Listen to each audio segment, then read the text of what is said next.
desembargador. Agora nós Desculpa estamos... aí o atraso, viu? Não, sem problema. Está dentro do tempo esperado. Nós vamos dar início, portanto, à nossa sessão ordinária hoje da Terceira Câmara Especializada Civil, em que nós temos aqui 6 processos na pauta, iremos julgar 5, se Deus quiser. E já falando em Deus, rogo a Ele a proteção para nos iluminar e bem podermos decidir todas essas demandas que estão aqui sob nossas relatorias. E peço, então, em seguida, à doutora secretária, que faça a leitura da ata da sessão anterior. Bom dia a todos. Antes de tudo, eu peço que deixem os microfones sempre que possível desligados, porque nós temos muita gente na sessão e está dando um pouco de microfonia aqui na gravação, tá bom?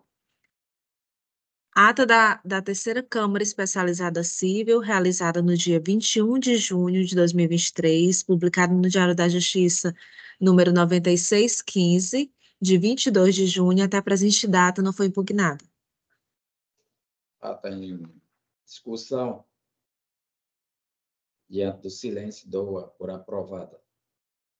Muito bem, quero anunciar que o agravo de instrumento de número 2 da pauta, 075-75-32-44, da minha relatoria, onde tem como partes aqui agravante Uninova FAP e agravado Ronaldo César Laje Castelo Branco Filho, ele vai ser retirado de pauta. Se houver algum interessado, já fica sabendo aí da decisão. E vamos seguir a pauta, portanto, estou sabendo que em todos os feitos teremos sustentação. Nesse caso, a gente segue a ordem, com alternância, para dar oportunidade a todos igualmente. Inicialmente, eu anuncio o feito de número 1, apelações cíveis, 5.000 ao contrário, 28282, origem Teresina, segunda vara, apelante, apelado, Érico Rodrigues Santos, advogado Tiago Douglas de Carvalho Amorim, apelado, apelante, Caixa de Previdência dos Funcionários do Banco do Brasil, advogado Misi Gomes Gedeon, da minha relatoria. Quem fará a sustentação e por quem? Sustentação oral pelo Dr. Tiago Douglas. Pois não. Doutor Tiago Douglas, é um prazer recebê-lo aqui na Terceira Câmara Especializada e concedo a Vossa Senhoria o prazo de 15 minutos para a sua sustentação, para começar a partir de agora, são 9h16.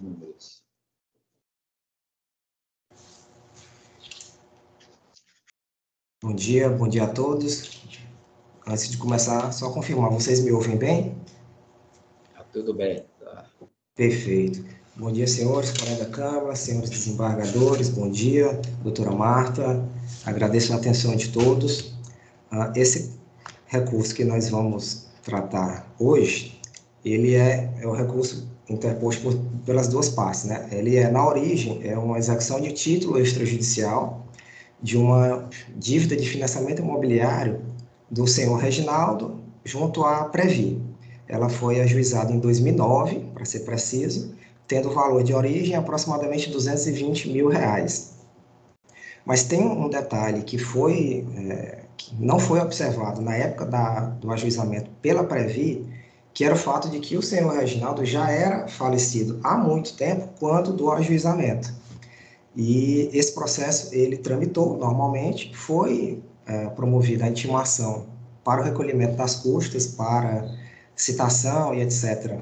do senhor Reginaldo, mas a Previ ela somente se manifestou no processo em 2010, anos já depois do processo em curso. Ele atravessou algumas petições pedindo suspensão do processo, até que fez a juntada das custas, e após essa juntada, a citação ela foi frustrada por conta do óbito que já era muito anterior. A Previ, então, ela foi intimada para se manifestar sobre esse fato, mas ela ficou inerte por quase 2 anos. E quando ela se manifestou, ela pediu que fosse feita a citação do espólio e atualizou o valor da dívida, originalmente de R$220 mil, ela atualizou para R$544 mil. Porém, a citação nunca foi feita, a citação do espólio nunca foi realizada. Quando eu assumi a representação do inventário, eu tomei conhecimento da existência desse outro processo, quando eu fiz a análise buscando certidões negativas, etc. E compareci espontaneamente nesse processo de execução com a apresentação dos embargos, tendo em consideração, na época dos embargos, não só a frustração da citação propriamente dita, como o excesso de execução, impugnando esse valor de R$544 mil, que foi apresentado na atualização em 2013, e, em última análise, defendendo que no contrato do financiamento que estava sendo executado, havia uma cláusula de seguro que previa a quitação em caso de evento morte. Após os embargos, a oposição dos embargos, a Previ ela se manifestou e atualizou em 2019, após os embargos, atualizou o valor da dívida para R$197 mil, o que chama a atenção porque é inferior ao valor de origem do processo 10 anos antes, e basicamente ela não impugnou a questão da cláusula do seguro que havia no contrato e tentou transpassar, né, a responsabilidade pela mora na citação ao próprio judiciário. Na sentença dos embargos, foi reconhecida a prescrição, extinguindo por completo a dívida, mas o fato que ensejou a apelação do espólio não houve a imposição do ônus de sucumbência. Resumidamente, os fatos de origem são esses. O exequente, a Previ, ela entrou com recurso de apelação defendendo basicamente 3 teses.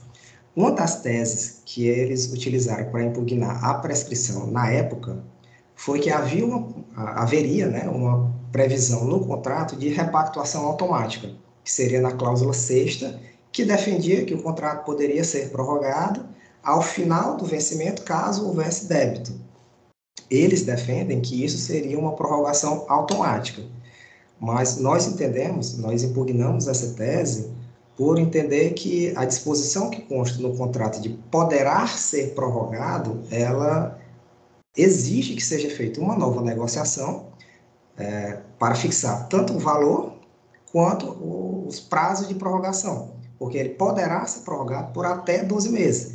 Então, não é algo automático, não é algo fixo, não tem taxa fixa, nem nenhuma outra disposição objetiva que possa levar a crer que seja uma prorrogação automática. E mesmo que fosse, acreditamos que essa disposição não deveria ser aplicada no caso, porque o devedor já era falecido. Você não poderia fazer uma repactuação com o devedor já falecido, né, automaticamente. Isso seria uma prorrogação sine die de uma dívida sem a participação do devedor e, no caso concreto, sem a participação dos sucessores do devedor. Nessa primeira tese, entendemos que a Previ não tem fundamento para provimento na sua apelação. A segunda tese que eles defendem é que a citação, ou no caso concreto, né, o comparecimento espontâneo do espólio, sanaria o vício do ajuizamento da ação, que eles entraram contra o Reginaldo e não contra o espólio, pedindo que a interrupção da prescrição retroagisse até a data do despacho que ordenou a citação do senhor Reginaldo, não do espólio.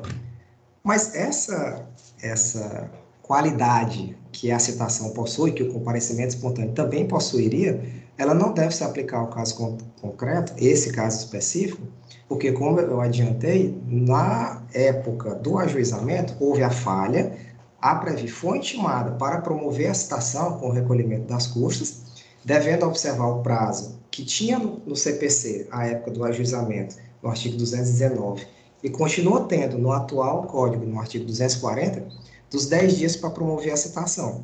No caso concreto, ele demorou anos para que postulasse a citação. Quando postulou, a citação foi frustrada, ele demorou mais outros anos para que fosse pedida a citação do espólio. Então, não sendo observado o prazo dos 10 dias fixado no código, não haveria o poder de retroagir a citação ou comparecimento espontâneo. Portanto, nessa segunda tese da apelação da Previ, entendemos também não haver fundamento para provimento. A terceira tese da Previ é imputar ao judiciário a responsabilidade pela mora. Ainda que, com todo respeito, a gente sabe que o nosso judiciário possa ter alguma falha, nesse caso concreto, é muito evidente que a falha foi da Previ. A Previ ela não observou que, quando do ajuizamento, o executado ele já era falecido e, portanto, promoveu a execução contra quem não era de direito, devendo, na época, já ter promovido contra o espólio. E, além disso, mesmo tendo sido intimada de que o devedor já era falecido, ela também não observou os prazos para que fosse promovida a regularização do polo passivo. Então, a terceira tese da Previ, entendemos que ela também é absolutamente inaplicável, porque o judiciário, neste caso concreto, não teve nenhuma responsabilidade pela mora na realização da citação, ou, no caso, na frustração da citação e o comparecimento espontâneo do espólio. E, superando essas três teses, quando a Previ se manifestou sobre os embargos de execução que foram opostos, e uma das teses que foram colocadas nos embargos, como eu adiantei anteriormente, era o seguro para o evento morte. Quando ela se manifestou dos embargos, ela nada se manifestou sobre essa cláusula, e no recurso de apelação dela, ela também foi silente quanto à aplicação dessa cláusula. Entendo assim que ela, não tendo impugnado, ela reconhece a existência da cláusula que garante a quitação da dívida para o caso de evento morte, e defendemos, portanto, que essa cláusula deve ser aplicada.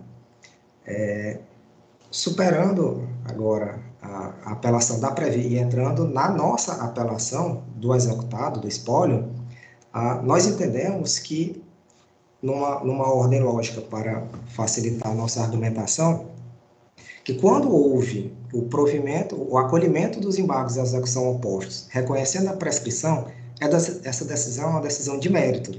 Portanto, ela deveria ter a imposição do ônus sucumbencial. Na decisão dos embargos de execução, porém, a doutora juíza, ela entendeu que seria o caso de se aplicar o princípio da causalidade, de que, como a dívida originalmente existia, o devedor tinha dado causa à execução e que, portanto, mesmo com a prescrição, mesmo tendo sido necessária a oposição de embargos à execução e toda a defesa do executado, o executado teria dado causa e, portanto, não deveria ser imposto a Previ o ônus de sucumbência. Mas, como já foi, acredito que bem pontuado aqui, os vícios que levaram ao reconhecimento da prescrição foi dado causa pelo próprio exequente. Portanto, entendemos que é plenamente aplicável a sucumbência no caso. E mesmo que, supondo, na remota hipótese de ser afastada a prescrição, que é uma das teses da Previ, ainda assim seriam dois pontos que deveriam ser analisados pelas Vossas Excelências no julgamento dos embargos caso superada a prescrição. A primeira seria a existência dessa cláusula de seguro, que por si só e por não ter sido impugnada pela Previ, extinguiria por completo a dívida e, portanto, ensejaria que, quando do ajuizamento da ação a dívida não mais existisse e os embargos fossem necessários para extinguir a dívida e, portanto, caberia a sucumbência, que é o mérito da apelação do executado, e ainda que não fosse nem reconhecida a prescrição e nem reconhecida a rigidez da cláusula do seguro, ainda assim os embargos de execução e, portanto, a apelação comportariam acolhimento e provimento por conta dos valores executados. Como eu adiantei, inicialmente a dívida era R$ 220 mil. Em 2018, ela foi atualizada para R$ 544 mil, que foi o valor que foi embargado, e após os embargos, eles reconheceram que o valor, na verdade, em 2019, seria R$ 197 mil. Este fato, por si só, comportaria o acolhimento dos embargos e o provimento da apelação, no mínimo, na pior das hipóteses, não reconhecendo a prescrição e não reconhecendo a extinção da dívida, seria o caso de reduzir significativamente o valor, do valor embargado de 544 mil para 197, que foi o valor apresentado pela própria exequente. Sem mais delongas, é uma situação relativamente simples, não vou me alongar muito. Então, encerro por aqui a minha sustentação, espero que tenha sido esclarecedora.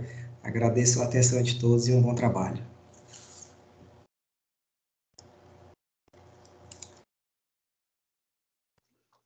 Não, muito obrigado ao advogado, doutor Tiago, pela sua sustentação e renovando os cumprimentos.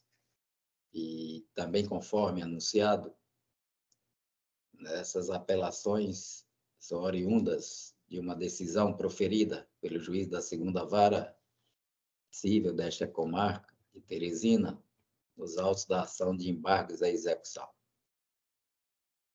Arrematando um pouco o que já foi dito, e em sede de relatório ainda, para que os nossos colegas se situem melhor, lá na origem, o embargante relatou que a citação do processo originário foi inválida. Foi Reginaldo Souza Santos, devedor original da dívida, objeto da ação de execução de título extrajudicial, falecera em 9 de abril de 2008. Informou também que o exequente não promoveu a citação do embargante como inventariante e que ele só soube da demanda quando o exequente pediu sua habilitação do processo de arrolamento de bens, que tramita também nesta comarca. Trouxe ainda que a dívida que motivou a execução se constituiu em 2003, mas o inadimplemento data de 1995, com cláusula de vencimento antecipado, pelo que requeriu a declaração da prescrição, ou, subsidiariamente, da extinção da execução por abandono ou pagamento da dívida pela cláusula de seguro após a morte do devedor. O juiz de peso, senhor julgador, considerando o teor da legislação vigente quando da propositura da execução, bem como o transcurso do prazo, e tomando em conta que o exequente não promovera tempestivamente a citação do devedor, reconheceu a caducidade da dívida e declarou a prescrição da pretensão. Com base no princípio da causalidade, condenou o embargante nas custas e honorários. Dessa decisão, portanto, advieram os dois recursos, tanto do embargante, e resignada com essa parte da decisão que o condenou nas custas e honorários, como por parte da Previ, e pede o improvimento da ação. O Ministério Público Superior não emitiu parecer, entendendo a ausência de interesse. Pois bem, situado o caso aí de forma simplificada aí no nosso relatório, eu passo ao voto. Eu conheço do presente das apelações, de preenchimento de seus requisitos. Conforme relatado nos autos de origem, o embargante afirma que a citação do processo foi inválida, pois Reginaldo Souza Santos, devedor original da dívida, objeto da ação de execução de título extrajudicial, falecera em 9 de abril de 2008. Informou também que o exequente não promoveu a citação do embargante como inventariante e que ele só soube da demanda tal. Eu estou repetindo um pouco, eu vou saltar. O juiz de Pisa, então, considerando o teor da legislação, julgou, né, reconhecendo a prescrição, né, dessa dívida e condenou o embargante nas custas e honorário ante o princípio da causalidade. Dessa sentença vieram os dois recursos. Com relação à prescrição, senhor julgador, analisando os autos da execução que originou estes embargos, verifique que realmente o devedor originário morreu em 9 de abril de 2008 e que o banco embargado propôs a ação principal em 2009 contra o devedor falecido, sendo que apenas após o decurso de 4 anos, com a ação de execução em tramitação, o embargado promoveu a citação do espólio do devedor, que só fora realizada em 2018, quando o espólio do devedor compareceu voluntariamente nos autos e protocolou os atuais embargos à execução. Como bem ressaltado na sentença de origem, quando da propositura da demanda, estava em vigor o Código de Processo Civil de 73, que dispunha no seu artigo 219, abro aspas, a citação válida torna prevento o juízo, induz litispendência e faz litigiosa a coisa. E ainda, quando ordenada por juiz incompetente, constitui em mora o devedor e interrompe a prescrição. O parágrafo 1º do supracitado dispositivo previa que a interrupção da prescrição retroagiria à data da propositura da ação, ao passo em que o artigo 617 do mesmo diploma estabelecia que a propositura da execução, deferida pelo juiz, interrompe a prescrição, mas a citação do devedor deve ser feita com observância do disposto no artigo 219. O embargado, como dito, propôs execução contra o devedor já morto, o que impossibilitou sua citação válida, tendo-se passado 4 anos entre a propositura da ação principal e o pedido de citação do espólio do devedor, que somente foi realizado cerca de 2 anos depois. Assim sendo, o prazo prescricional correu sem nenhuma causa interruptiva, desde o protocolamento da demanda 19 até meados de 2018, quando o espólio tomou ciência da ação executiva e apresentou embargos à execução. A cláusula que prevê que o prazo de amortização do financiamento prorroga-se por até 120 meses, adequando-se ao valor da prestação com vistas à liquidação da dívida, não é capaz, por si só, de prorrogar o início do transcurso do prazo prescricional, pois a repactuação automática, nos termos acima propostos, se mostra abusiva e extremamente desvantajosa ao consumidor, sendo esta cláusula, neste particular, abusiva e, portanto, nula de pleno direito.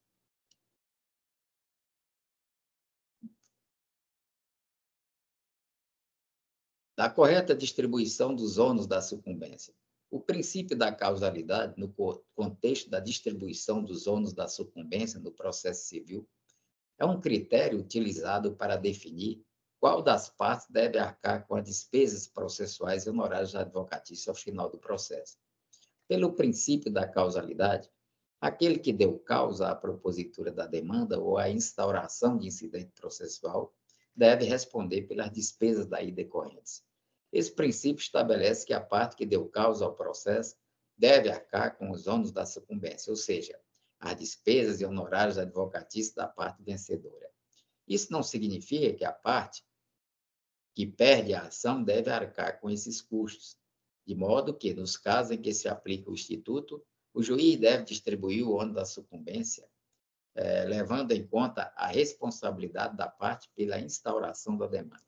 No caso em tela, a instituição financeira ingressou com a execução pleiteando o recebimento de valores já prescritos. Assim, percebe-se quem deu causa à propositura da demanda, fundada em pretensão que não mais existia, foi o credor ora apelante. Consequentemente, deve arcar com as custas processuais e honorários advocatícios em obediência ao princípio da causalidade. Nesse sentido, eu trago aqui um julgado do Tribunal de Justiça do Mato Grosso do Sul, da relatoria, do desembargador Paulo Alberto de Oliveira, agora de 2021, nesse sentido que eu narrei acima. Dessart andou mal o juiz de piso ao atribuir o ônus da sucumbência ao embargante, devendo ser condenado a arcar com as custas e honorários, devendo ser condenado o embargante a arcar com as custas e honorários processuais. Ante o exposto, com base nos argumentos fatos jurídicos acima delineados, sem prejuízo da prova colegida nos autos, conheço de ambos os recursos interpostos e, do mérito, nego o provimento ao apelo do embargado, mantendo inalterada a sentença, na porção em que declarou prescrita a dívida, e dou provimento ao apelo do embargante, invertendo o ônus da sucumbência fixado na sentença. Ademais, condeno o embargado nas custas recursais, sem majoração de honorários advocatícios, visto que não fixados na sentença. É o meu voto, senhor julgador, desembargador Fernando Lopes. Eu acompanho, Vossa Excelência. Desembargador Agrimar. Presidente, eu só não entendi quanto aos honorários. Sem majoração, Se o pedido é no sentido de inversão? É porque parece que não foram fixados esses honorários lá na sentença de PIS, na sentença de origem, né? Mas E o aí, pleito do espólio não é justamente a inversão. O pleito do espólio não, a é inversão justamente é com relação aos ônus da sucumbência, né? Eu tô com relação a custas processuais, etc. Isso aí que está sendo discutido aqui, né? Não Que houve fora devolução da fixado. matéria quanto aos honorários, não? A apelação não é Não, justamente nesse sentido? Pelo que eu entendi não, da com relação sustentação. aos honorários, não foi, porque lá não foi fixado um honorário lá na origem, não, no processo de origem, não foi fixado. Mas se Eu tem tenho que pedido nesse colocar aqui. sentido, nada impede de apreciarmos. Se a apelação do Mas eu acho imputado, que quem tem que, com todo respeito, mas quem deve fixar isso é lá o juiz de origem, fixar o valor dos honorários. Como é que eu vou? Não sei, eu acho que nós não podemos mexer nisso, não. Qualquer coisa, o juiz de origem fixa lá esses honorários. Mas eu a não matéria estou foi mexendo. devolvida, o entendo foi devolvida, Excelência. Nesse sentido, eu divirjo de Vossa Excelência para fixar os honorários em 15%. 15%? Isso. Sobre o valor, pelo menos o valor que foi pacificado pela própria Previ, né? O último valor que ela reconheceu, acho que algo em torno de R$ 197 mil. Eu divirjo de Vossa Excelência só nesse aspecto, porque eu entendo que a matéria foi devolvida, ou a apelação tem justamente esse objetivo, um dos objetivos da apelação, não só em relação aos custos, mas também em relação aos honorários, na medida que o senhor entende, pelo princípio da causalidade, de que foi a Previ que deu causa, ela o ônus não só a sucumbência, eu entendo como um todo, não só em relação aos custos, mas também em relação aos honorários. É o E seguinte, vem nós de Vossa podemos, Excelência, eu acompanho, mas fazendo divergindo quanto a esse aspecto. nós podemos até buscar um entendimento com relação a isso, para que não haja demora nesse julgamento, né, em razão dessa divergência. E peço até ao doutor Tiago, que ainda está conosco, né, que nos explique a razão por que não foram fixados esses honorários lá pelo juiz de Pisa. Estou aqui, estou acompanhando, se vocês me ouvirem. Na verdade, ele não foi fixado nenhum valor a título de honorários, porque na sentença, ela expressamente ela diz: me abstenho de fixar honorários advocativos e me limito a condenar as custas. Ela aplicou o princípio da causalidade, acredito eu, um pouco equivocadamente, porque mesmo se fosse aplicar o princípio da causalidade, se ela condenou o embargante a pagar as custas, ela deveria ter condenado o embargante a pagar honorários e fixar um percentual.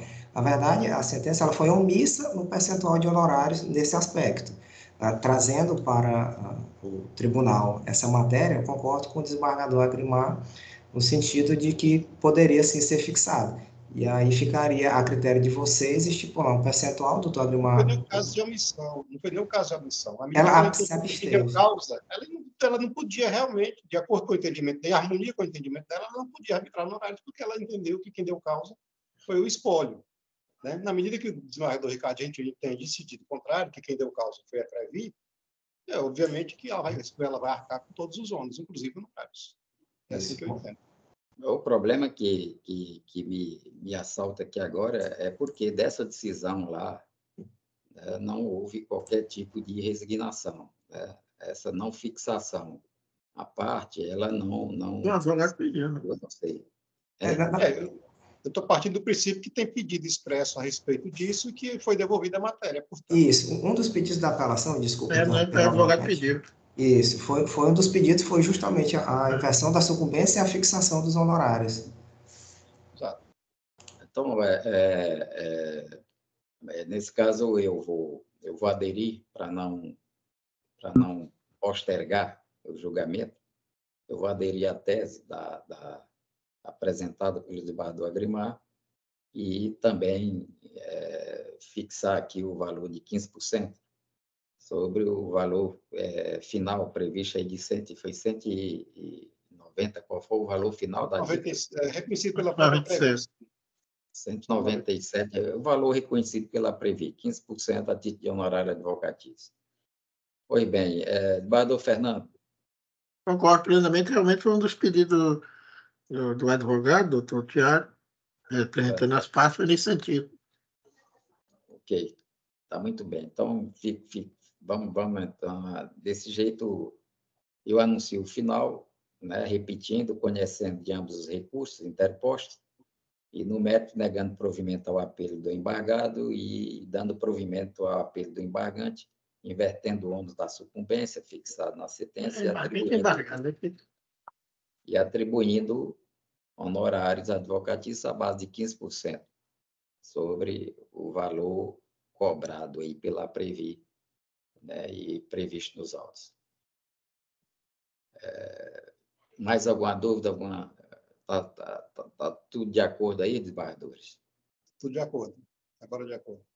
Pois bem, pois a gente então dá por encerrado esse julgamento e vamos passar adiante com a nossa pauta, agradecendo aí a presença mais uma vez do doutor Tiago. Eu que agradeço a atenção, excelência. Muito obrigado, bom dia, bom trabalho. Nós vamos passar aqui a nossa pauta e, como eu disse, de forma alternada, vamos julgar o agravo de instrumento de número 4. 075-81-1563, origem Teresina, quarta vara civil. Agravante, Vitor Teixeira Tágera Melo. Advogado, Cadmo Alencar Luz. Agravado, CS2 Shopping Rio Puti Limitada. Advogados, Alberto Eliaside Neto e Francisco Gomes Perotti Júnior. Relatoria de Bardo Agrimar. A quem tem a honra de passar a palavra. Senhor presidente, eu pediria que anunciasse o item 5 também, que é o agravo interno diretamente relacionado para julgamento simultâneo. Pois não.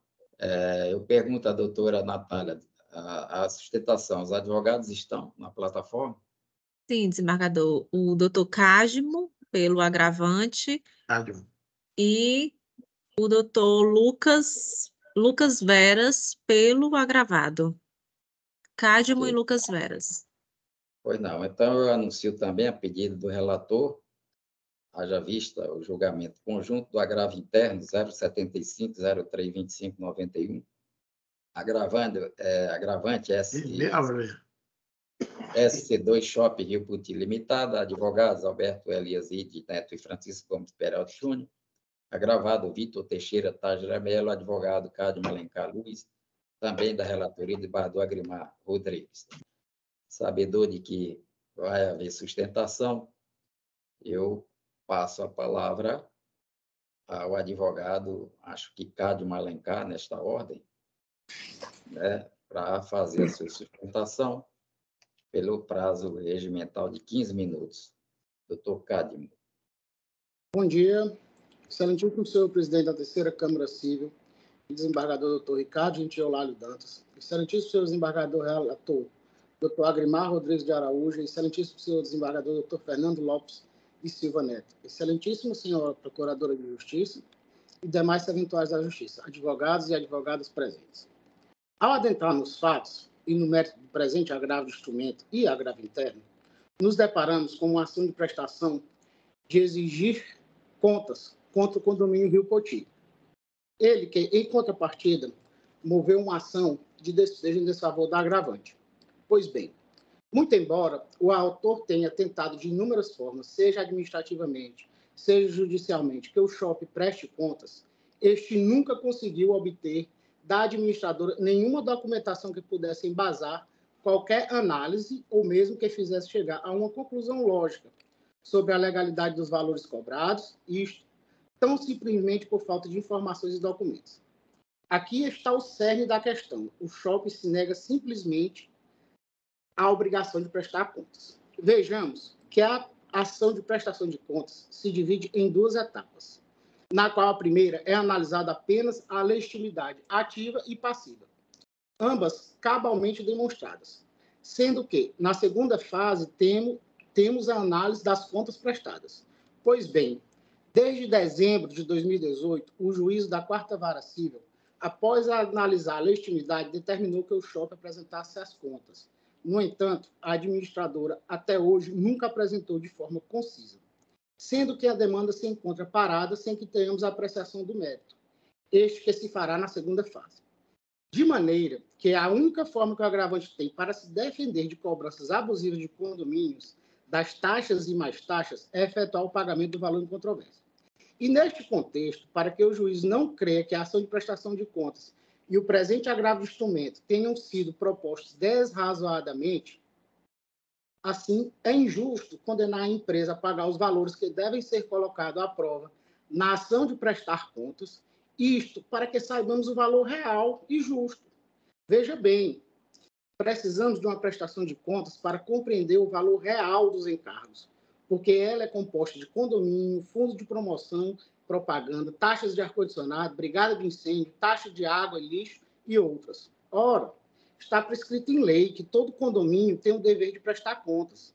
Preceitua o artigo 1348 do inciso 8 do Código Civil que a prestação de contas do condomínio deve ser realizada obrigatoriamente ao menos uma vez ao ano, o que isso torna certo que é de atribuição do shopping para organizar e justificar todas as movimentações financeiras. E ainda por tudo, a decisão do juiz ou relator que concedeu efeito suspensivo em sede de agravo de instrumento, que impôs a suspensão liminar da ordem de despejo obtida no processo ordinário, é a mesma decisão que determinou o pagamento do valor em controvérsia e que foram depositados desde a intimação da decisão suspensiva. E aqui chama atenção aos eméritos julgadores, de modo que a resistência pretendida do shopping deve ser medida com a mesma força da pretensão do agravante em ter as prestações de contas apresentadas. Primeiro, porque o despejo da loja é algo totalmente irreversível, porque toda a estrutura tem que ser desfeita e gera demissão de todos os funcionários. Segundo, porque há um litígio sobre os valores contestados para o pagamento em ação de prestar contas. E que aqui podemos dizer que a irreversibilidade da decisão do despejo é um ponto crucial deste julgamento. De outra banda, outro fundamento importante é a análise da função social da empresa. Ora, caso deixemos prosseguir a ação de despejo sem que antes sequer sabermos qual o valor devido das taxas, porque a prestação de conta não passou nem da primeira fase, teremos um grande ato de injustiça. Ressalto, a ação de despejo foi ajuizada para despejar a empresa que pediu uma legítima prestação de contas. E aí eu pergunto, temos como convalidar tal represário através do despejo como justiça? Os processos, nitidamente, abarcam as duas empresas e temos as mesmas partes e causa de pedir, sendo conexos e prejudicados por causa de decisões conflitantes. Logo, caso exista um despejo sem antes existir a prestação de conta e a análise dos valores que o shopping cobre legalmente, teremos uma decisão que prejudica diretamente a ação originária, que é a prestação de contas. Portanto, como os processos são conexos, porque exaustivamente repetimos, temos as mesmas partes e a causa de pedir, e assim devemos evitar decisões conflitantes. Então, nestes termos, a parte pugna para que seja reconhecida a prejudicialidade da ação de despejo na ação de prestação de contas, levando-se em consideração, primeiro, a obrigação de prestar contas. Primeiro, a obrigação de prestar contas. Segundo, a reiterada tentativa do shopping de frustrar as prestações de contas. Terceiro, a função social da empresa, que está clara na morte da pessoa jurídica, sendo uma demanda que é irreversível, provocada pela dissolução da estrutura física e pela demissão dos funcionários. Quarta, fatos que são vedados pelo Instituto da Conexão Processal e da vedação às decisões contraditórias, sendo, deste modo, o nosso requerimento para provimento do recurso de agravo de instrumento.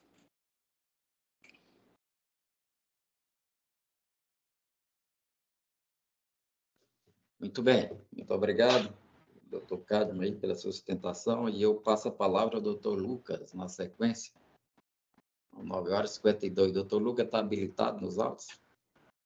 Tá.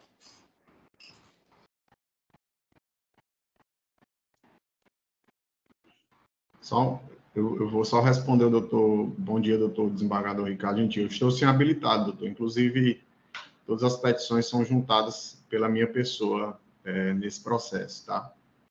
Ok, doutor. Foi muito bem. Você tem a palavra, são 9 horas e 52 minutos, viu? Você vai falar pelo shopping, né? Isso. Ok. Fique à vontade, doutor. Excelentíssimo senhor desembargador, relator, doutor Agrimar Rodrigues de Araújo, na pessoa de quem cumprimento os demais desembargadores, componentes desta egrégia terceira Câmara Civil, TJ Piauí, ilustre doutora Marta Celina, representante aqui do Ministério Público, senhora secretária, ou senhorita secretária Natália, não sei, colegas advogados que ainda estejam presentes e demais, porventura, participantes aqui desta sessão virtual. Excelências, inicialmente, eu até vou mudar um pouco aqui a minha programação de sustentação, porque, apesar de todo o respeito ao colega que sustentou e a todos os colegas com quem litigo, é importante eu destacar aqui a falsa alegação que foi feita pelo colega na sua sustentação. E eu vou dizer por quê. O colega, primeiro que ele inicia a sustentação tratando de que se trataria aqui de processo de apresentação de contas, e não é. O processo de origem trata-se de uma ação de despejo em que o Shopping Rio Poti ingressou com a demanda no ano de 2018, porém demonstrando que os débitos do locatário, eles são desde 2015. Então, desde pouco depois da assinatura do contrato, já existiu débito por parte do locatário. Tanto existia que foi juntado termo de confissão de dívidas, assinado regularmente e reconhecido mais de uma vez pelo locatário, tratando desses débitos que existiram entre 2015 e 2018, e ele depois não cumpriu nem com a confissão de dívida e nem com os encargos locatícios posteriores a isso. Outro ponto, o contrato do senhor Vitor é um contrato de percentual. O que é que isso significa? É estabelecido um percentual sobre faturamento a título de rúbrica de locação. Mesmo que haja a descrição das rúbricas que geralmente são postas dentro de uma locação de shopping, o locatário, nesse caso, ele paga percentual em cima do faturamento. Ou melhor, deveria pagar, porque nem isso ele paga, tá? Então, segundo ponto. Então, apesar de haver diversas rúbricas no contrato, o contrato é muito claro. A prestação financeira do senhor Vitor era uma prestação percentual sobre faturamento. Outro ponto que o colega trouxe foi que, na ação de prestação de contas que existe, e é fato, obviamente, houve uma dita determinação do juiz para apresentação de conta. Isso não existiu. Isto não existiu. Os autos da prestação de contas estão inteiramente inclusos no recurso, tanto no agravo de instrumento quanto no agravo interno. O que é que existiu? O autor daquela ação interpôs a ação, o magistrado intimou o shopping para apresentar aquilo que considerasse pertinente, o Shopping Rio Poti apresentou contestação e, detalhe, apresentou as contas. O Shopping Rio Poti apresentou as contas nos autos do processo, está lá. Se aquelas contas são condizentes com o que o locatário considera correto ou não, aí é um elemento que o magistrado daquela demanda vai decidir. Não pode simplesmente a parte chegar e dizer que o shopping não apresentou contas. Apresentou contas, sim. E, depois disso, é importante destacar, não houve uma série de reuniões entre as partes, mas não houve nenhum pedido administrativo, e tanto é que não há comprovação disso nos autos. Bom, mas voltando então aqui, trata-se de agravos, tanto de instrumento quanto interno, relacionados a uma ação de despejo proposta pelo shopping, pelo fato exclusivo de inadimplemento por parte do locatário. Pronto, essa é a questão. O inadimplemento foi comprovado, os requisitos necessários para protocolo da ação de despejo foram satisfeitos. Quais foram? Apresentação do contrato, apresentação do termo de confissão de dívida, demonstração do débito, e, inclusive, para alguns, existe até decisões que nem seria necessário, mas o shopping sempre apresenta, demonstração do débito e pedido da liminar de despejo. Posteriormente, o magistrado decidiu que a liminar de despejo, por se tratar de demanda relacionada ao inadimplemento, deveria estar caucionada. Tudo bem, o shopping acolheu a decisão, caucionou a liminar conforme determinado, e a liminar depois, né, solicitou-se o cumprimento da liminar, tendo em vista que os requisitos foram satisfeitos. Depois sobreveio a decisão de suspensão dos efeitos da liminar por meio do agravo de instrumento que está aqui decidido. E na manifestação, na inicial do agravo de instrumento, é oportuno destacar que, basicamente, o agravante ele trouxe como seguintes elementos de convicção ao desembargador, como foi posto aqui, a conexão da ação de despejo com uma ação de exigir contas, uma recomendação do CNJ que tratava sobre manutenção das locações no período pandêmico, irreversibilidade da medida liminar e a proteção social da empresa. E aí eu vou abordar aqui sobre cada um desses pontos. Primeiro, conexão com a apresentação de contas. É importante destacar que dos dois processos já estão tramitando na 4ª Vara Civil da Comarca de Teresina, em que pese o shopping defender que não existe conexão de fato entre as duas demandas. Continuo defendendo, a tese de defensiva é que, apesar de serem as mesmas partes e apesar de ter a origem no mesmo contrato, são demandas que têm regras processuais totalmente distintas, objetos totalmente distintos e, como bem disse o colega, a ação de prestação de contas ela é uma ação de duas fases. A primeira fase é a parte ingressa, pede as contas, o juiz decide se essas contas têm ou não que ser prestadas. Nesse caso, até já foram. Depois vai se discutir se as contas prestadas estão corretamente prestadas ou não. E só depois entra-se numa fase de conhecimento relacionada a uma possível equiparação financeira da situação, que nem começou ainda, né? Nem começou ainda nos autos da ação de prestação de contas. Então, nós defendemos que não existe a conexão, mas informa aos doutores que ambas as demandas já tramitam na mesma vara civil, que é a 4ª Vara Civil da Comarca de Teresina. Com relação à recomendação do CNJ, nos parece assim, um tanto quanto posta porque o agravante trata como se os débitos tivessem sido temporais à pandemia da Covid, quando não era. Primeiro, a própria ação é de 2018, quando não existia ainda todos os efeitos da pandemia, o que já demonstra que os débitos não são contemporâneos dos efeitos da Covid. E como eu falei agora há pouco, os débitos remontam ao ano de 2015, quando o locatário assinou o termo de confissão de dívida já sobre esses débitos. E aqui é importante destacar que o agravante fala da necessidade de apresentação, de saber o que é que ele está pagando, mas nas manifestações ele deixa claro que ele reconhece que há um débito, até porque não existe locação sem exigência de pagamento, isso não existe, mas ele nunca pagou nem aquilo que ele considerava devido. É outro elemento que tem que ficar claro. E aí eu vou já tratar sobre esse assunto, mais agora no final, porque houve uma petição juntada há 5 dias atrás, em que o agravante juntou uma série de comprovantes de pagamento relacionados aos anos de 2022 e 2023, porém, parece que esqueceu todos os anos anteriores. Ou seja, mesmo que haja o pagamento extemporâneo de 2022, e detalhes, sem qualquer tipo de atualização, o pagamento foi feito sem qualquer tipo de atualização, e que tenha havido pagamentos referentes aos meses de 2023, todos os anos pretéritos continuem abertos na visão do shopping. Ou seja, não se retirou o motivo ensejador da ação de despejo. Ela continua lá, que é o inadimplemento. Ele continua inadimplente. Esse inadimplemento pode ter diminuído por conta desses depósitos que foram feitos, mas ele continua inadimplente. Tá?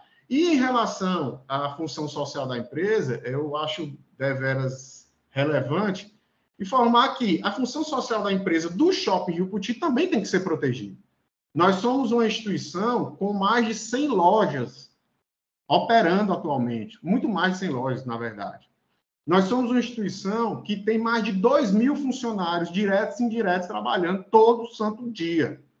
Imaginem, Vossas Excelências, se os lojistas decidirem parar de pagar, decidirem ingressar com diversas demandas para alegar uma possível suspensão de uma ação de despejo por conta da existência de outras demandas e defenderem a sua tese de manutenção pela função social. O shopping quebra, todo mundo quebra, 2.000 empregos vão embora, e a função social do shopping? Onde que ficou?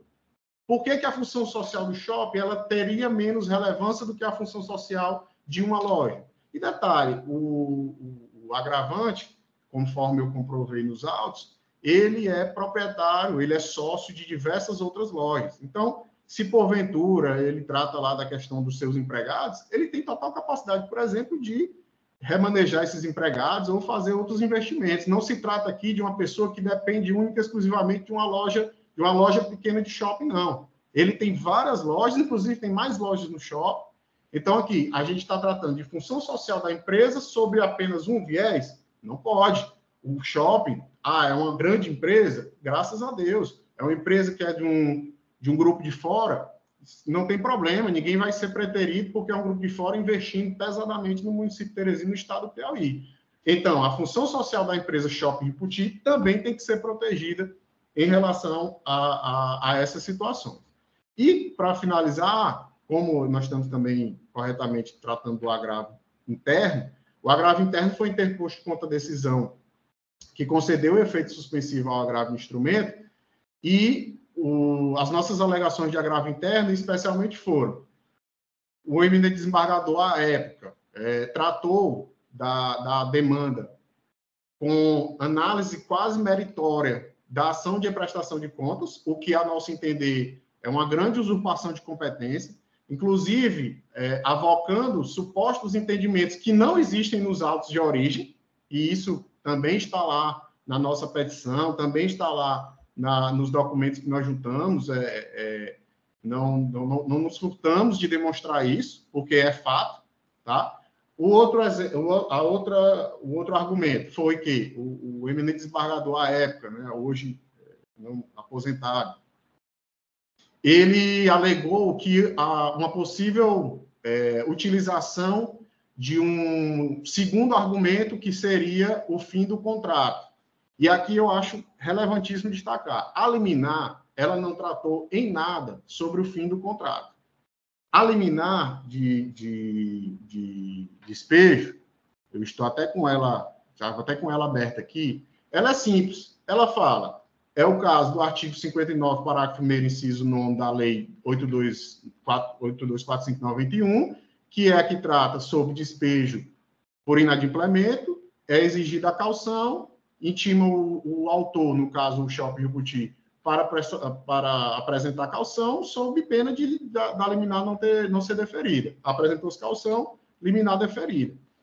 O fato de o contrato entre as partes já ter encerrado, e é importante dizer isso, encerrou em 2020, sem nenhum tipo de renovação, sem nenhuma ação renovatória por parte do locatário, enfim, o fato de o contrato já ter sido encerrado é um fato que está nos autos como demonstração da importância do julgamento do processo em primeiro grau, que já dura aí, nós vamos fazer aí quase 5 anos. Pois não, doutor? É opção, você tem mais 1 minuto, viu? Ok. E isso foi também trazido aos autos. Então, o nosso pleito é: o agravo de instrumento seja desprovido, o agravo interno seja provido e a liminar retome seus efeitos na completude. É o que eu tinha para sustentar, senhores. Não, obrigado, doutor Lucas, muito obrigado pela sua sustentação. E agora, devidamente instruído aí o nosso julgamento, eu passo a palavra ao ilustre relator, desembargador Agrimar Rodrigues. Pois não, senhor presidente, renovando os meus cumprimentos, né, conforme anunciado, farei o julgamento simultâneo do agravo de instrumento e do agravo interno correlacionado. Na origem, temos a decisão liminar, que determinou o despejo do estabelecimento comercial, e, em segundo grau, conforme já também bem delineado pelos advogados que sustentaram, foi suspenso, foi determinado a eliminar a suspensão dos efeitos dessa decisão monocrática, que gerou o agravo interno, né? Daí o julgamento simultâneo, né? A viabilidade do julgamento simultâneo, aliás, a necessidade mesmo do julgamento simultâneo. Então, relatório do sistema, e conforme já relatado, eu conheço do agravo do instrumento, porque preenchidos os requisitos intrínsecos e extrínsecos. Quanto ao mérito, o presente agravo do instrumento tem como substrato a suspensão ou não da ordem de despejo proferida em face do réu, hora agravante, para que desocupe o imóvel comercial onde funciona atualmente a loja Hering, no Shopping Rio Cuti, que é o agravado. Para esse julgamento, eu me contenho, eu me cinjo a análise dos requisitos para a concessão da ordem de despejo, conforme previsão do artigo 59, parágrafo 1º, inciso 9 da Lei de Locação, e também em conjunto com o artigo 300 do CPC. Eu transcrevo aqui o artigo 59, né, da Lei de Licitação, da Lei de Locação, né, e que prescreve no seu artigo 1º que se conceder-se a liminar para a desocupação em 15 dias, independentemente da audiência da parte contrária, e desde que prestada a caução no valor equivalente a 3 meses de aluguel, nas ações que tiverem fundamento. Aí tem um rol de situações. Uma delas é o término do contrato de locação não residencial, que é o inciso 8, e no inciso 9, a falta de pagamento de aluguel e acessórios da locação, que é o principal fundamento da ação de despejo lá na origem. Quanto ao caso, é importante consignar que o réu hora agravante firmou instrumento particular de contrato de locação e outras avanças do Salão Comercial do Shopping Rio Cuti, com vigência de 60 meses, a partir de 29 de setembro de 2015, referente a uma loja no referido shopping, onde funciona a Hering Store, com 130 metros, 194 metros quadrados. No referido contrato, a título de contrato de prestação, o locatário hora agravante deveria contribuir mensalmente com o valor a ser apurado pela aplicação de alíquotas sobre o seu faturamento bruto mensal. Inicialmente, o percentual era de 8%, após o primeiro termo de acordo, né? Ambos em anexo, passou a ser 10%, né? E temos esses documentos aí no ID 3594-142, lá no processo de origem. Também, somando-se a contribuição percentual, caso o valor apurado não fosse suficiente para quitar os encargos comuns, o fundo de promoção e propaganda, cabia ao locatário a complementação da contribuição até que restassem pagos os tais encargos, tudo conforme o contrato citado, né, nos itens 7.1, 7.2.1, 7.2.2, 7.2.3, que consta do quadro de resumo da alocação, conforme D 3594-140, também no processo de origem. Na ação de despejo, que foi proposta ainda em 2018, o autor agravado requeriu o deferimento do pedido de tutela de urgência para determinar a desocupação voluntária do imóvel, assegurando que o débito do agravante perfazia o montante de R$ 267.502,26, sendo esse valor constituído de taxas condominiais, eu citei aqui os valores, fundo de promoção vencidos, e a vencer no valor também aqui citado, né, que eu faço a decomposição da dívida. Prossigo. Ainda mais, antes da concessão da decisão atacada, informou o agravante que o referido contrato de locação findou seu prazo de validade em 29 de setembro de 2020, sem novo ajuste, aditivo ou propositura de ação renovatória. No entanto, defendeu o réu agravante que os numerários exigidos e que embasam a referida ação têm origem em débitos de taxas condominiais, fundos de promoções, IPTU e honorários advocatícios, que estavam sendo contestados administrativa e judicialmente por meio da ação de prestação de contas, né, que foi multicitada aí nas sustentações orais. Eu cito aqui o número do processo de origem, que data de 2018, a propositura, e que pairariam dúvidas se os valores cobrados e atribuídos às taxas de condomínio, fundo de promoções, esses itens aí citados, se exprimiriam a real despesa constante da composição, de forma que compõe o aluguel. Pelo que se verifica, o réu hora agravante é cobrado mensalmente pelas despesas de condomínio constituídas pelos encargos comuns, energia elétrica, ar-condicionado, IPTU, taxa administrativa, fundos promocionais e outras despesas, sem que, supostamente, se conheça a discriminação destas, ou como a parte agravada concluiu para chegar a tais valores. A alegação não foi rebatida pelo shopping center, que se limita a listar na origem, na ação de origem, os importes que integrantes do débito, que conforme petição protocolada em 28 de abril de 2021, ID 163.26.623, já somaria R$ 1.284.683,77. Eu cito aqui o artigo 54 da Lei 8.245, que regulamenta as relações entre lojistas e empreendedores de shopping center, no sentido de que as despesas cobradas do locatário devem ser previstas em orçamento, podendo o locatário, a cada 60 dias, por si ou através de entidade de classe, exigir a comprovação da mesma. Eu transcrevo aqui o referido dispositivo legal, cuja leitura eu considero prescindível. Nessa linha, em juízo de cognição sumária, entendeu-se que a administradora também não vinha cumprindo seu dever de demonstração das despesas atinentes a esse tipo de contrato de locação, o que torna legítima a pretensão de prestação de contas do autor agravante, que se surge contra os valores cobrados na ação de despejo por falta de pagamento. Foi com esses fundamentos que o desembargador que me antecedeu concedeu a liminar, condicionando a permanência no imóvel a comprovação de pagamento em juízo dos aluguéis incêndios nos autos da ação de prestação de contas. A liminar foi concedida com essa condição.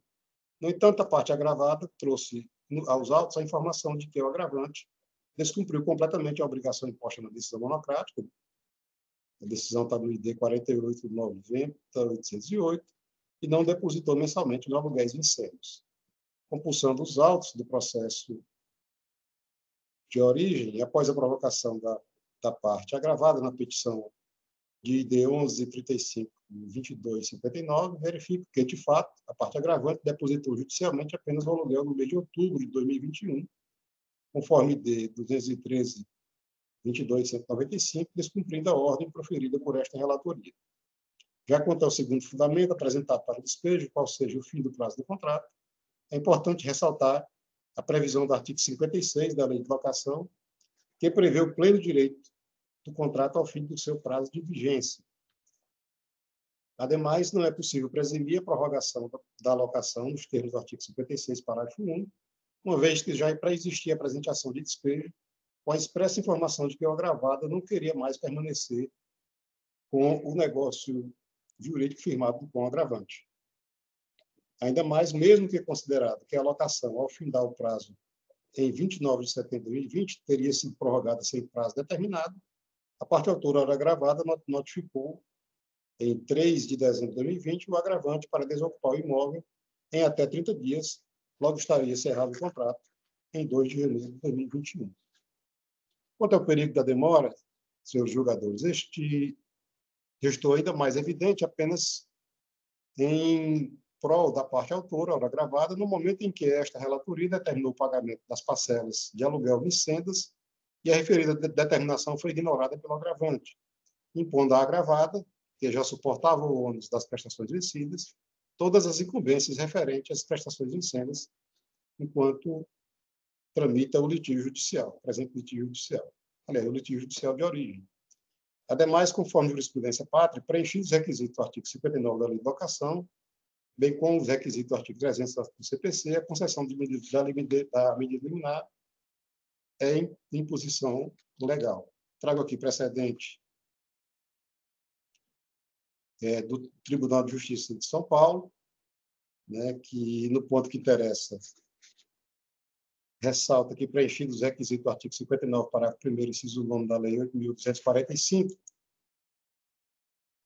ele é de aplicação ele impõe o rigor, apõe a rigor o deferimento da medida liminar. Então, senhores, indo para a finalização do meu voto, eu decido pelo improvimento do presente agravo do instrumento e manutenção da decisão agravada. Então, eu conheço do presente recurso de agravo do instrumento, né, provimento para superar a decisão democrática, né, revogar a decisão monocrática proferida por esta relatoria e manter a ordem de despejo proferida pelo juiz da Corte, devendo o réu desocupar o imóvel no prazo de 15 dias. Como eu não sei o julgamento simultâneo, pelas mesmas razões, eu voto o agravo interno, dando provimento e mantendo a decisão recorrida em sua integralidade pelas mesmas razões já expostas do agravo do instrumento. É assim que voto, senhor presidente. Pelo improvimento, revogando a decisão, pelo improvimento do agravo do instrumento, revogando a decisão monocrática e pelo provimento do agravo interno, né, ambos no sentido de manter a decisão de primeiro grau que determinou o despejo no prazo de 15 dias. Muito bem. Questão de ordem. Os aluguéis vincentes foram depositados e foram feitos a juntada nos autos. Até o dia da produção do voto, exato. não tinha esse registro, né? Como eu disse, e citei o ID, inclusive, só foi pago um mês, que foi o mês de outubro de 2021. Então, eu tive o conhecimento apenas a partir da própria sustentação oral do advogado do shopping, que reconhece essa juntada, mas ainda assim, o fator inadimplemento e somado ao fator expiração do prazo de vigência do contrato de aluguel, essas circunstâncias somadas, elas autorizam o despejo. Pois não, senhor relator, compreendi o cerne da questão e entendo que a posição adotada por Vossa Excelência é uma posição que tem que ser acompanhada nessa posição, porque, de fato, apesar de dada a oportunidade, através da decisão monocrática do relator no agravo de instrumento, né, o inadimplemento permaneceu a despeito, né, da decisão judicial. Permaneceu esse inadimplemento. E não tem outra, a consequência não poderia ser outra, a não ser a revogação realmente dessa liminar que fora concedida no agravo e manutenção da decisão de piso. Eu, assim, o acompanho integralmente, Vossa Excelência. Desembargador Fernando Lopes. Também acompanho, relator. Portanto, a unanimidade, conhecido e provido do agravo de instrumento, e improvido o agravo de instrumento, e provido, no caso, agravo interno, nos termos do voto do relator. Superada essa questão, nós vamos agora a um outro processo da pauta, que é o de número 3 da pauta, da minha relatoria. Trata-se de uma apelação civil e de já agradecendo aos ilustres advogados que tiveram conosco aqui, doutor Cádmio, doutor Lucas, e ressaltando o brilhantismo de suas sustentações.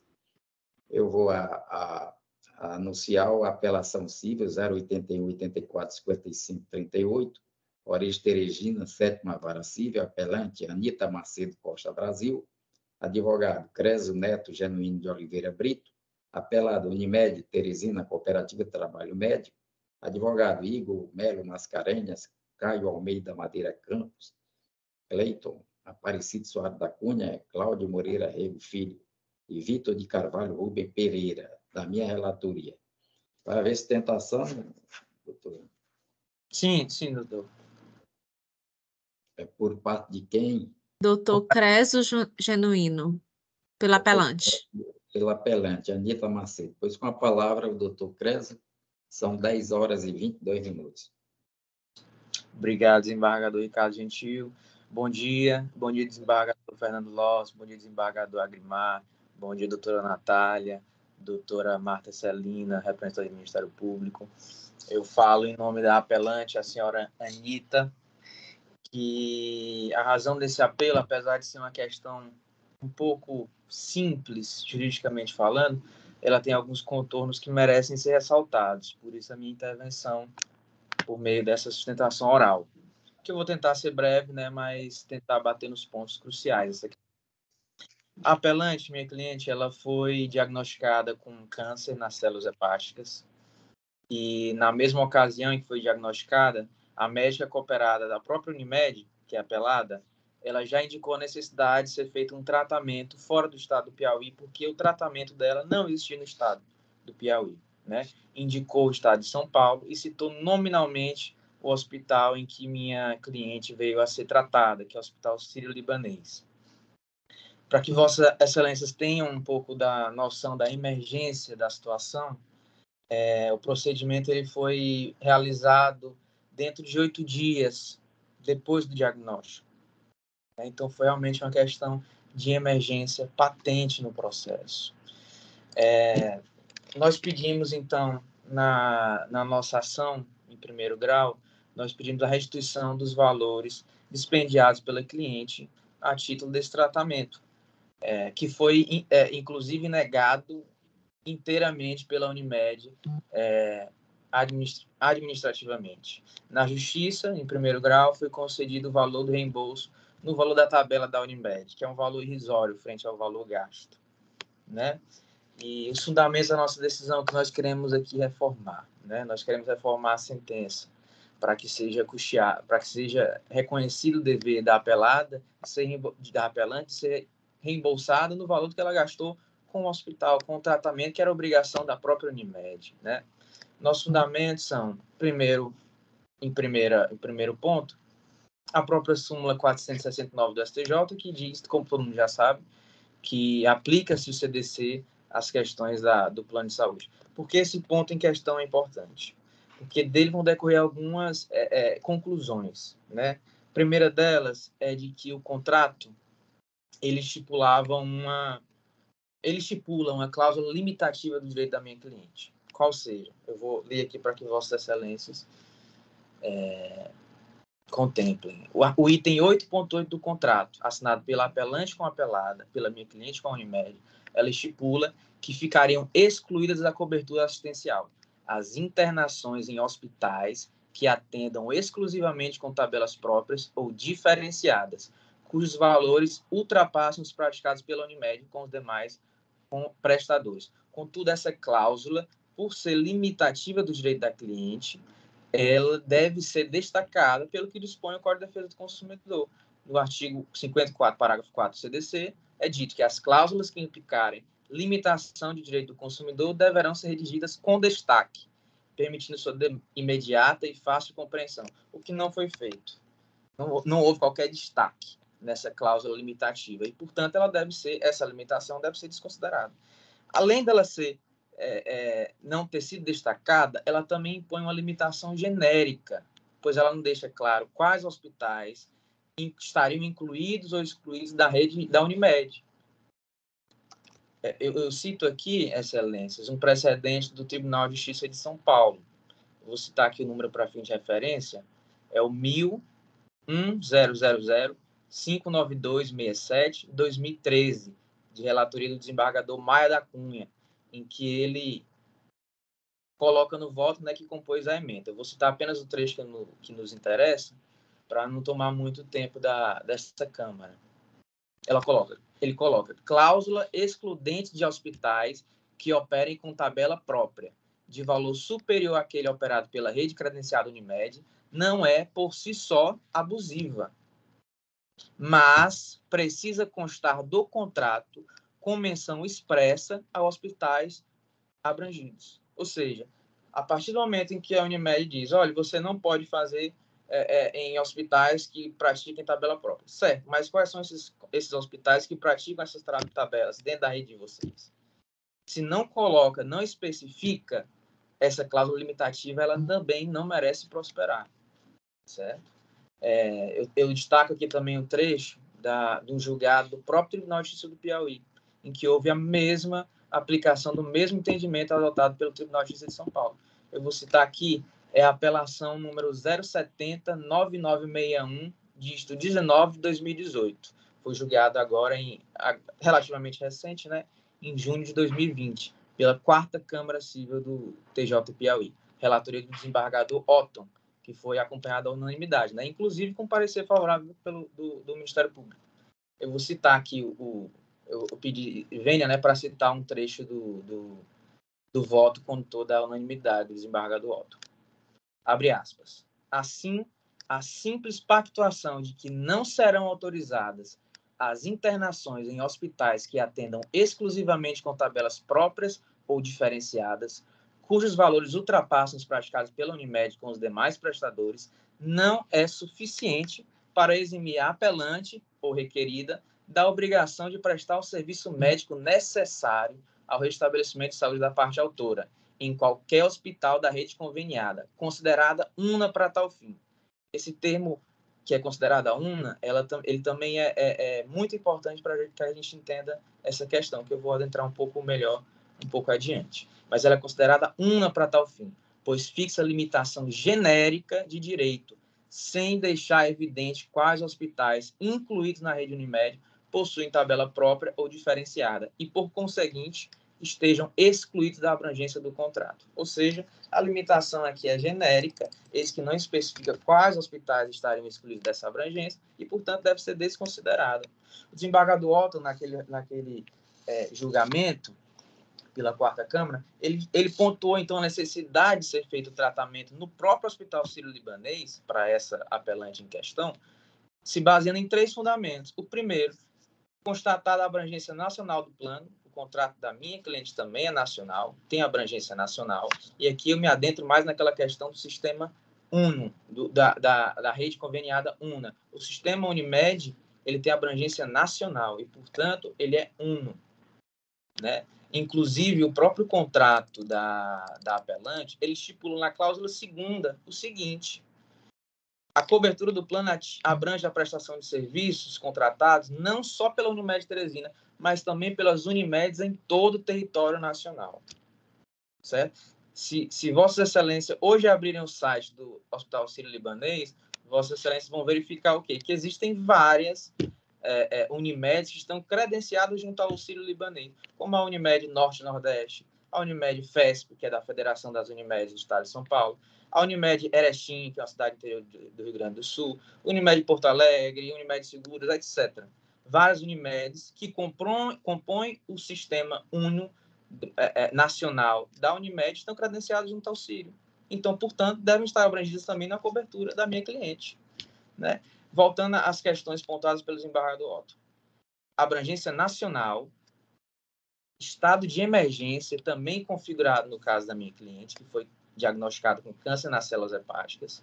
E terceiro, não foi demonstrado taxativamente que o Hospital Sírio-Libanês não está credenciado junto à rede nacional Unimed, de modo que não há razão jurídica a subsidiar a negativa de cobertura pela apelada, que tem a obrigação de suportar despesas hospitalares necessárias à realização do procedimento cirúrgico solicitado nos autos. Certo? Por essas razões, Excelência, nós queremos que seja feita. Nós temos, inclusive, ciência do entendimento desse tribunal de que as despesas com honorários médicos eles não estão necessariamente englobados, devendo se ater ao plano da tabela. Mas nós nem chegamos a pedir a restituição dos valores de honorários médicos. Nós só queremos realmente a restituição dos valores gastos com o hospital em si, que são os exames, os materiais, os medicamentos e as diárias, que está tudo comprovado nos autos através de nota fiscal. Por fim, Excelência, eu queria somente pontuar uma questão que é importante a gente destacar. Realmente, qualquer magistrado não está imune à questão do impacto social que suas decisões devem acarretar. E um argumento muito utilizado pelos planos de saúde é a questão do equilíbrio financeiro da cooperativa, né? De que eventuais decisões que determinam o dispêndio de uma quantia em dinheiro pode afetar de alguma forma o equilíbrio financeiro da cooperativa.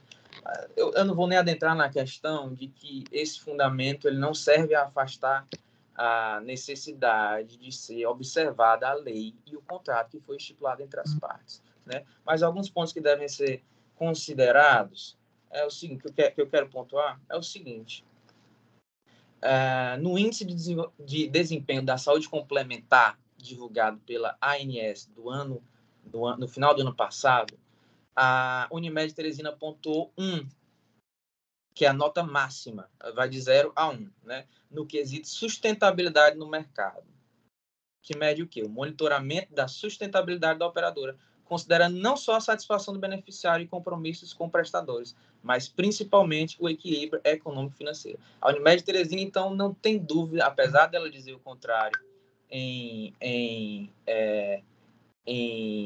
apesar dela dizer o contrário nas contradições da apelação, ela tem uma excelente, a nota máxima, quando a questão é sustentabilidade no mercado. Para fim de comparação, outras Unimed Nordeste pontuaram bem menos, como a de Maceió, que pontuou 0,37. A de Recife pontuou 0,42. Natal pontuou 0,67. Né? E a Unimed Teresina pontuou 1. Ou seja, a sustentabilidade dela é rígida, tem rigidez, possui rigidez sua saúde financeira. Né?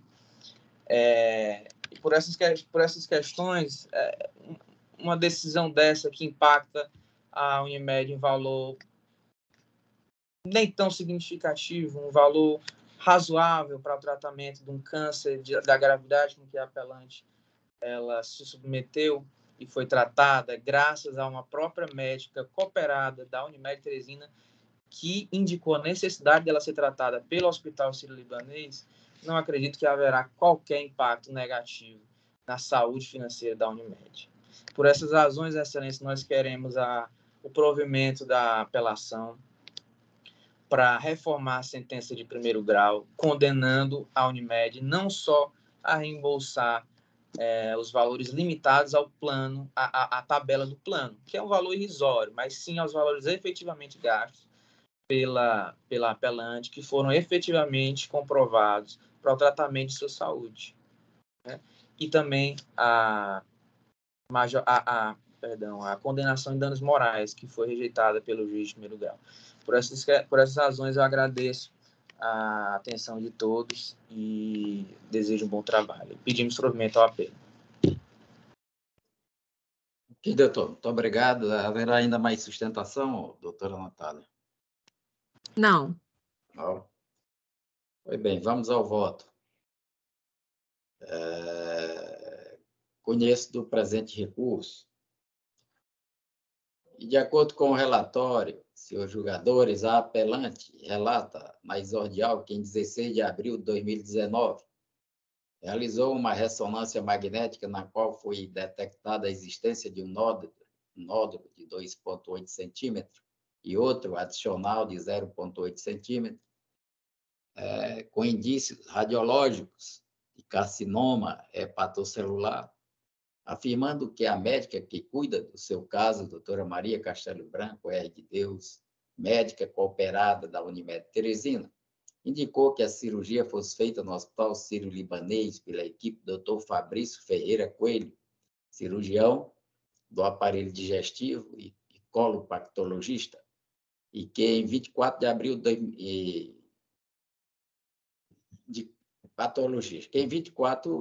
abril de 2019 se submeteu à cirurgia de segmentotomia hepática por videolaparoscopia com radioablação dos tumores hepáticos, tendo ocorrido de forma bem-sucedida, com recuperação sem complicações.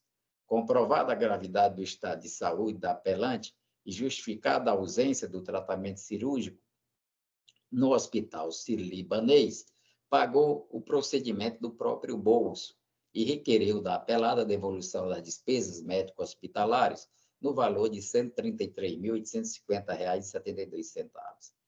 Com base nisso, ingressou com a presente ação, requerendo o reembolso das quantias e reparação por danos morais, tendo o juiz de piso julgado parcialmente procedente o pedido, condenando a apelada a arcar com as despesas hospitalares comprovadas pela autora no limite do que seria pago pela tabela própria do plano firmado entre as partes em um hospital e rede credenciada, em razão do plano de saúde contratado com correção, monetária desde o desembolso e juros de mora de 1% ao mês a partir da citação inicial. E resignada, a apelante interpôs a presente apelação pugnando por seu recebimento e no mérito por seu provimento, com a parcial reforma da sentença hostilizada, a fim de condenar a apelada ao pagamento do reembolso integral das despesas enumeradas pela apelante no valor total de R$ 133.850,72, bem como reparar os danos morais alegadamente suportados.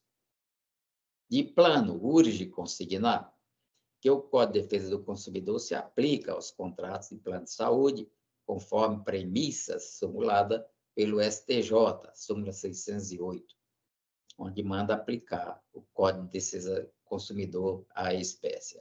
A par disso, deve prevalecer o princípio da isonomia, artigo 4º, inciso 1º do CDC, e da interpretação mais favorável do consumidor, artigo 47, objetivando-se restabelecer o equilíbrio da relação contratual. Aliás, esclareça-se que a interpretação de forma favorável busca justamente trazer equilíbrio ao contrato de adesão imposto ao consumidor, sem a possibilidade de negociação das condições estabelecidas pelo fornecedor, no caso, as operadoras de plano de saúde. Com efeito, há a mitigação do princípio da pacta sunt servanda, pois inadmissíveis cláusulas que violem o equilíbrio e a igualdade entre as partes. De acordo com a jurisprudência predominante no colendo STJ e neste egrégio tribunal, para que o usuário do plano de saúde tenha direito ao custeio das despesas médico-hospitalares por médico ou hospital não credenciado e fora da área de abrangência contratada, é necessária a ocorrência de situação de urgência ou emergência, a impossibilidade de utilização da rede credenciada em razão da necessidade de atendimento célere ou da indisponibilidade de tratamento ou procedimento dos hospitais locais, situações que vislumbram-se comprovadas. Não se espera que as empresas de plano de saúde supram as deficiências do sistema público, mas tão somente que assumam os riscos inerentes ao seu objeto social, cumprindo sua função de custear despesas médicas tidas como imprescindíveis à vida e à saúde do beneficiário. Nessa diretriz, confira-se o enunciado 23 do Centro de Estudos do Conselho da Justiça Federal. Abro aspas. A função social do contrato prevista no artigo 241 do novo Código Civil não elimina o princípio da autonomia contratual, mas atenua ou reduz o alcance desse princípio, quando presentes interesses meta-individuais ou interesses individuais relativos à dignidade da pessoa humana, fecho aspas. Desse modo, não podem prosperar as teses levantadas pela apelada. Quanto ao reembolso parcial das despesas, este justifica-se apenas quando existirem prestadores de serviços credenciados ao plano e o beneficiário, livre e espontaneamente, optar por realizar o procedimento em hospital ou prestador não credenciado ou utilizar-se de cobertura não prevista no contrato. Ocorre, todavia, conforme a lures mencionado, que estas não foram as situações tratadas nos presentes autos, justificando assim o pagamento integral das despesas. Inclusive, o colendo, Superior Tribunal de Justiça, já se pronunciou sobre o tema, declarando que, em casos excepcionais, como inexistência de estabelecimento credenciado no local, situação de urgência ou emergência ou mera impossibilidade de utilização dos serviços próprios da operadora em razão de recusa injustificada, é admitido o reembolso integral de despesas efetuadas com um profissional de saúde não credenciado. Aí eu trago aqui a lume essa ementa do STJ da relatoria do ministro Moura Ribeiro, né? Peço permissão para não fazer a leitura. Nessa senda de raciocínio, diversamente do que entende a apelada, não poderia o autor apelado ser privado de um tratamento de excelência para a sua enfermidade, do seu bem-estar, da busca pela sua sobrevivência, notadamente quando o procedimento indicado é indiscutivelmente coberto pelo plano de saúde contratado, devendo ser ela condenada a restituir-lhes integralmente as despesas médicas hospitalares comprovadas. No que se refere à reparação por danos morais, entendo também, e associando a decisão de primeiro grau indevida, é que o simples inadimplemento contratual não gera, em regra, danos morais, por caracterizar mero aborrecimento, de sabor, envolvendo controvérsia possível de surgir em qualquer relação negocial, sendo fato comum e previsível na vida social, embora não desejável nos negócios contratados. Aí cito aqui jurisprudência do Tribunal de Justiça de Minas Gerais, do desembargador Sidney Bennett.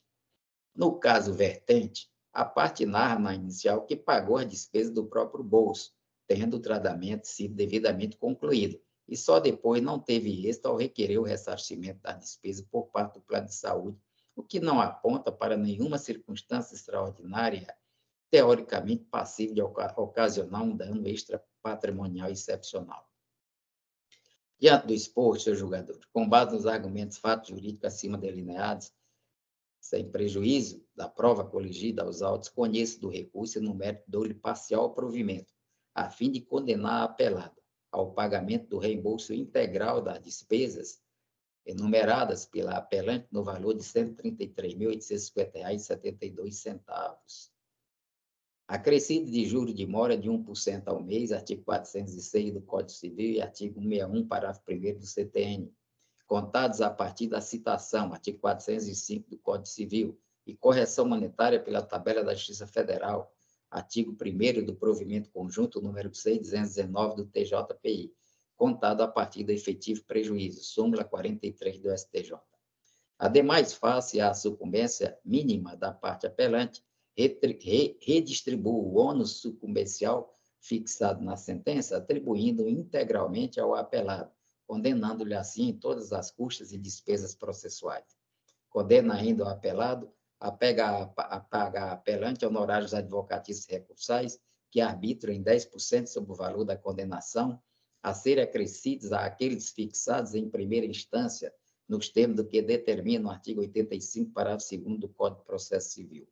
É o meu voto, desembargador Fernando Lopes. Vossa Excelência falou no dano moral. Foi fixado, foi definido? Não, rejeitei. A semelhança do rejeitou. juiz de primeiro grau, rejeitei os danos morais. Tá certo. Acompanhe, Vossa Excelência. Desembargador Agrimar. Também acompanho isso, presidente. A unanimidade, portanto, conhecida e dado parcial provimento ao apelo, nos termos do voto do relator. Agradeço a presença do advogado e assim a gente dá encerrada a primeira etapa da nossa pauta de hoje. Vamos atendendo aí as orientações advindas da doutora secretária, nós vamos sair e reingressar novamente em novo link, agora para julgamento do último feito da minha relatoria, que corre em segredo de justiça. Volto já a ter contato com os eminentes colegas e doutora procuradora. Obrigado. Excelente. Bom trabalho a todos. Obrigado, doutor. Você também.